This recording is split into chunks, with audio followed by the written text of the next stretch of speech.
फुलझड़ी और मैं श्रुति। कभी अपनी क्वालिटी और ब्रांड नेम के दम पर दुनिया में मशहूर ब्रांड जॉनसन और जॉनसन की मुश्किलें थमने का नाम नहीं ले रही हैं। जी हाँ, इसके एक प्रोडक्ट की वजह से कंपनी की इज्जत का कचरा हो रहा है। वहीं साख पर इतना बुरा असर पड़ा है कि उसके निवेशक भी बड़े से बड़ा फैसला ले सकते हैं। आपको बता दें कि बात इस हद तक बढ़ गई है कि जॉनसन एंड जॉनसन के बेबी पाउडर पर पूरी दुनिया में प्रतिबंध की तैयारी चल रही है। ब्रिटेन में कंपनी के शेयरधारकों ने एकजुट होकर इसकी बिक्री पर वैश्विक प्रतिबंध लगाने का प्रस्ताव तैयार किया है। शेयरधारक अपने शेयरों को साथ में जमा कर प्रस्ताव के लिए जरूरी शेयर संख्या जुटा रहे हैं। अमेरिका की स्टॉक मार्केट नियामक एजेंसी SEC को यह प्रस्ताव भेजा गया है। अप्रैल में कंपनी की सालाना बैठक है जहां यह प्रस्ताव लाने का प्रयास हो रहा है। आपको बताते चलें कि इतना सब होने पर भी कंपनी ने कई रिपोर्टों का हवाला देकर कहा कि उसके बेबी पाउडर से कैंसर नहीं होता। पाउडर में उपयोग हो रहे सभी तत्व सुरक्षित हैं। शेयरधारकों के ताजा प्रस्ताव के खिलाफ उसने SEC को लिखा है कि इसे गलत मानते हुए रद्द करें, क्योंकि पाउडर से कैंसर होने के हजारों मुकदमे अदालतों में विचाराधीन हैं। आपको ये बता दें कि ब्रिटेन की लेबर पार्टी के सांसद इयान लेवरी ने पिछले वर्ष संसद में कहा था कि जॉनसन एंड जॉनसन द्वारा अमेरिका के बाहर अपने टेलकम पाउडर उत्पादों की बिक्री जारी रखना अनुचित है। शेयरधारकों के प्रस्ताव को उन्होंने सही बताया। उन्होंने कहा कि भयानक कैंसर देने वाला यह उत्पाद आज भी ब्रिटेन और दुनिया भर में बेचा जा रहा है और कंपनी भारी मुनाफा कमा रही है।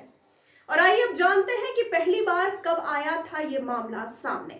आपको बता दें कि अमेरिका में इस पाउडर में एस्बेस्टस का एक प्रकार त्रिसोटाइल फाइबर मिला था, जिसके बाद इससे कैंसर की आशंका जताई गई।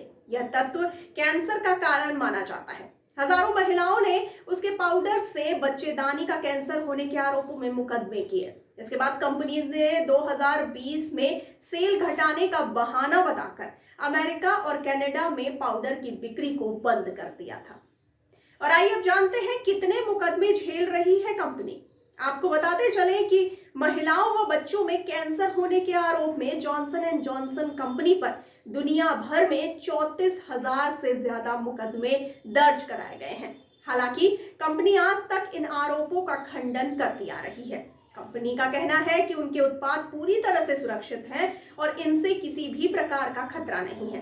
कंपनी पर अमेरिका के मिजोरी की एक अदालत ने फैसला सुनाया था। यह 22 कैंसर पीड़ित महिलाओं की याचिका पर सुनवाई के बाद का फैसला था, जिसमें कंपनी का $200 करोड़ मुआवजे व मुकदमे खर्च के रूप में उसे देने पड़े थे।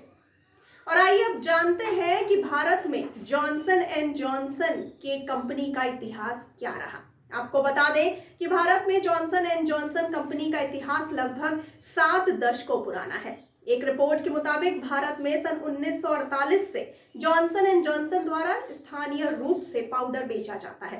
पाउडर का कच्चा माल राजस्थान के गोलछा खान से मंगाया जाता है। भारत में निर्मित टेलकम पाउडर को श्रीलंका, नेपाल, मालदीव जैसे पड़ोसी देशों में भी बेचा जाता है। और आइए अब जानकारी के लिए आपको बता दें क्या है ये टेल्क। आपको बताते चलें कि टेल्क दुनिया का सबसे सॉफ्ट मिनरल है और यह कई देशों में बनता है।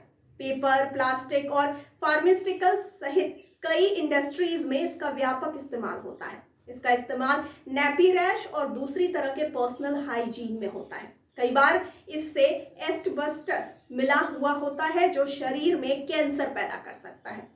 आपको बताते चले कि गार्डियन की एक खबर के मुताबिक दुनिया में इसकी बिक्री रोकने के लिए शेयर होल्डर वोट की तैयारी कर रहे हैं। लंदन के निवेश प्लेटफॉर्म ट्यूलिप शेयर ने इसका प्रस्ताव दिया है। यह प्रस्ताव अमेरिका की सिक्योरिटी एंड एक्सचेंज कमेटी यानी SEC को भी भेजा गया है। उससे पूछा गया है कि कंपनी की अप्रैल में होने वाली सालाना मीटिंग से पहले ऐसा करना जायज है या नहीं। तो आपको इस पूरे मामले को लेकर के क्या कहना है? अपनी राय और प्रतिक्रिया हम तक जरूर पहुंचाइए कमेंट बॉक्स में कमेंट करके, और साथ ही साथ हमारे चैनल को लाइक, सब्सक्राइब और शेयर करना बिल्कुल ना भूलिए। और मुझे दीजिए इजाजत, लेकिन आप बने रहिए द फुलझड़ी के साथ। धन्यवाद।